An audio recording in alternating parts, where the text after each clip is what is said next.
Well, hey, Chaos Junior High. What's up, everybody? I'm here with your director, Pastor Matt Richardson, and we have a big announcement for you. We have some news to share with you. And before I have the mic for too long, before there's too much anticipation, I just want to hand the mic over to Matthew and let him share what his big news is today. And so I'm going to just share the mic now. So here you go, Matthew. Thanks, Byron. Appreciate it. So it's been an incredible journey here at the Grove, and I've grown in ways that I don't think would have been able to grow anywhere else. And it's been amazing to see God move. I just even remember not even knowing the Grove and being able to interact with you guys at a winter camp that I was hosting back in 2017. And it's so cool to see how God moved and orchestrated a plan that I didn't even know about before I even was a concept of coming to the Grove. And so it's been a great journey so far. And over this past couple months, I've been praying and sitting with God, and God has just been wrestling and stirring in my heart. And one of the things that I'm big on is consistency, and I'm big on showing up and being there and being 110%. And then also on the flip side is listening to God and my calling and whatever it looks like. And one of the things I said with Matt Shively when I first came on, Matt Shively was our old junior high director and zone director and pastor. And and one of the things I shared with him was, hey, I want to be in this role, in this position, as long as God calls me to it. And the moment God calls or begins to speak or begins to call me out, whether it be to join him doing something continually, or whether it be in a new role at the Grove or whatever, I want to be in this role until God calls me out. And over the past month, God has just been really pressing on my heart, and he said, go. He said, go. I'm doing a work in you. I'm doing a work around you. And he said, it's time for you to go. It's time for you to take this step. And so I will be transitioning out of my role as a junior high director here at the Grove at the end of July. And we're working through a transition process, and we're processing what that looks like. And these are always difficult, I feel like. I feel like these are always hard because it's not just people, it's hearts and it's families and it's lives and it's change that is happening, and connections and emotions, and there's so much to it. And my heart in it is that it would just, it'd be exciting. It'd be exciting in this weird season of, I'm not transitioning to hop to another church right now. I don't have anything lined up. We've kind of chatted through that. This was a big risk, and I just remember sitting with you, Byron, and talking to you and being like, this seems crazy. Like, it doesn't make sense in this season. But just knowing that I want to be faithful and I want to listen to God and I want to listen to what he's doing. And so I know things that we preach here at the Grove is, grow together, love one another, love God, but serve the world. And we're a big missional church, and our charge is to grow, but then to go and send you out. And so I feel like God brought me in for a season.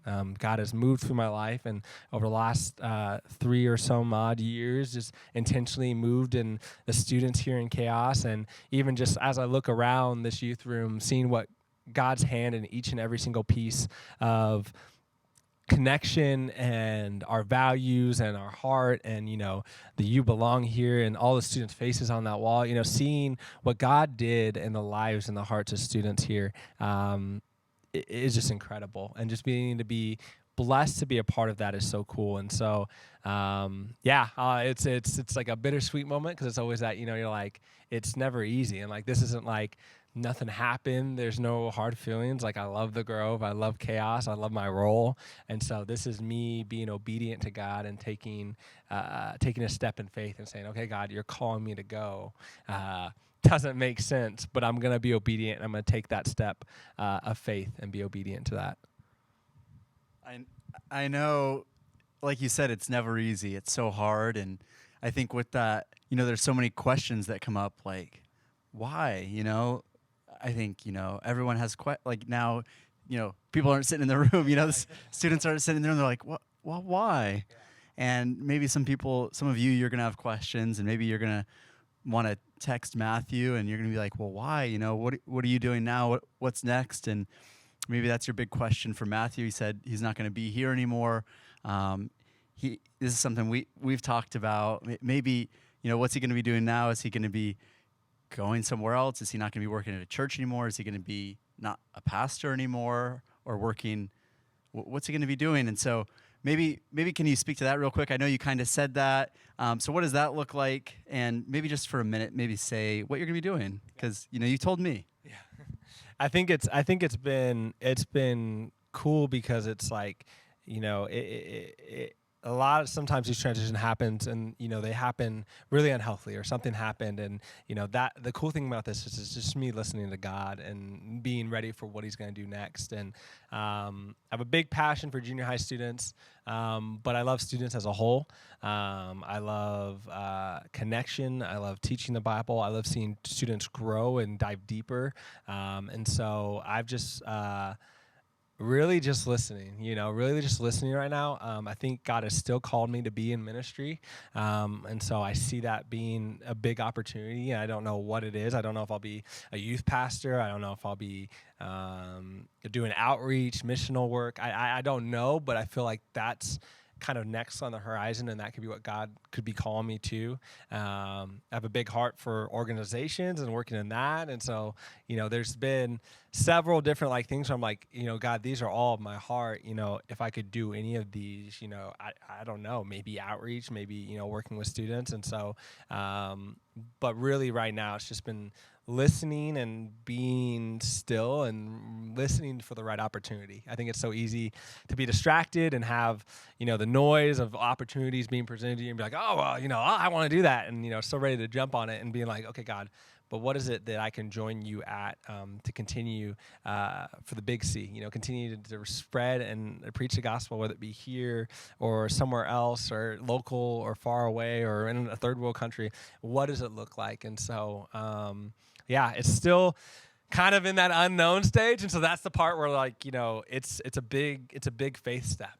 For me, it's a big step of and really just trusting that God has a plan. And as an adult, gets a lot harder than a kid being like, oh, well, I'm just gonna do this. As an adult, you're like, okay, well, I have bills and finances and want to get married and so it's a very scary time, but it's also me going, my God hasn't failed me once. My God hasn't led me astray once. And my God led me to the Grove. My God led me to this position. And my God's leading me out of it and through it. And so I know that he's going to show up, and I know that he's going to move. And when that door opens, I'm excited. I'd like to say, hey, I know we're still going to be friends. I know me and Allie are still going to be friends. I know that I'm still going to be a fan of the Grove and champion Chaos, because this is an amazing group of students and an amazing ministry, and I just can't wait to see what's next.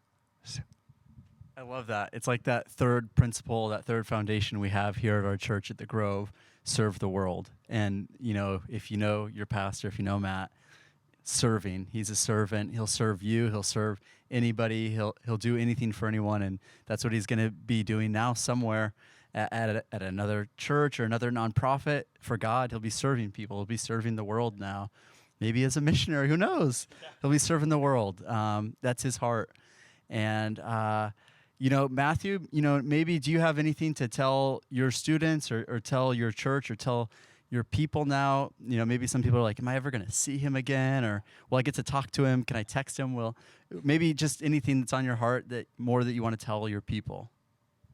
Yeah, I think these can always be rough, because it's like, oh, well, I just felt like I was getting connected. I felt like I was getting invested, and one of the things and one of my hearts for Chaos, and will always be my heart as I continue to pray for the ministry, is that Chaos would be built not among us. Chaos would be built amongst a community, and Chaos would be built on this foundation of Christ. And so, I would say stay connected. You guys, I know a lot of you already follow me on Instagram and stuff like that. I don't feel like God's calling me out of Arizona. I know it's hot and it's miserable right now. I think even the HD is not even working, but I don't think God's calling me out of Arizona. And so I'll be around, and I'll be at the Grove in whatever capacity, whether it's just at the coffee shop. until God moves me to a new season or moves me to a new church. Because I really do love the Grove, and the Grove has become my home. Yeah, I'll be around. You can reach out to me via my phone number or Instagram, or just, an email, whatever it is, you can reach out and we can stay connected. I love you guys. I think the other day I'd walked in this room and I'd begin to look around the room at the transformation that has happened over the last 3 years, and the hearts and the student leadership and the growth that has come out of these 3 years. And I remember walking over to the You Belong Here wall and just seeing the Polaroids of students and students that are now freshmen or students that are now 8th graders, and seeing students and seeing the growth and the change and the heart, and knowing that students have come to this place and have found God or began their journey with God. And out of that, I've just gotten to be a part of riding along that journey with them and getting to push and challenge them and lead them through this crazy season of 2 years of junior high. And it's an overwhelming feeling because it's just an honor. It's an honor to be in a role like this and be leading a ministry. It's an honor to be in community and connection with each and every single one of the students, and it's an honor to get to know you guys and grow with you guys. And I don't want that to stop. And so know that I love you. There's not anything that you did in this. There's nothing that happened. This is me listening and being obedient to the God we love and the God we serve, and going, hey, God, I trust you with my life, and I trust you with whatever's next, and I trust you with every season. And so, God, lead me through, our vision, which is represent this year, represent love, grace, hope, patience, justice, mercy. It's ironic. That's our vision this year for the ministry. But represent God, our last principle and point, our number one, represent God well. And I think there's no better way to represent God well than to listen and be obedient to his calling, and be listening and obedient to what he calls you to. And so, just honoring that, it's crazy, it's unknown, but it's exciting. And so I'd say celebrate with me, but I'm an open book, and please reach out. I love each and every single one of you guys. I've gotten to journey with so many families and do life with you guys, and I can't wait to see what's next, not only for me, but what's next for Chaos and the new season that's coming over the horizon, and the next person that comes in this role. I know God has already begun to work on their heart, but is going to do 3 times amazing work that I could have even done, And so me transitioning in this season, me being obedient to God, opens up that door for God to move in and get ready to do something crazy. And so if anything, I think my prayer and my challenge is get ready, press into the community, and get ready for what God is about to do, because God is about to show up and move in a crazy way. So. Well, I think that right now, this would be a good time for you to, like he said, reach out to him, send him some encouraging texts, let him know that you're thinking of him and praying for him as he starts this new journey and starts going through this transition. Let him know you're right by his side, and just be praying for him. Pray for him with your family tonight at dinner, and FaceTime him. Just keep FaceTiming him. I'm an Android. That don't work. Oh yeah, okay. I guess you can't. But seriously, shoot him a text and encourage him, and let him know you're praying for him right now, and shoot him an old-fashioned email, and stay in touch with your pastor, because I know that's something that's going to just go miles down the road. Well, we love you, Matt, and tell him, say I love you. I'm thinking about you. We're praying for you, and this isn't goodbye. It's see you later. We'll see you later in the coffee shop, or we'll see you around town, or we'll see you at the Grove sometime. So I think we're logging off, and so we'll do a socially distanced fist bump. And when you see Matt, give him a big hug, because it's long overdue. All right. See you guys later. Later.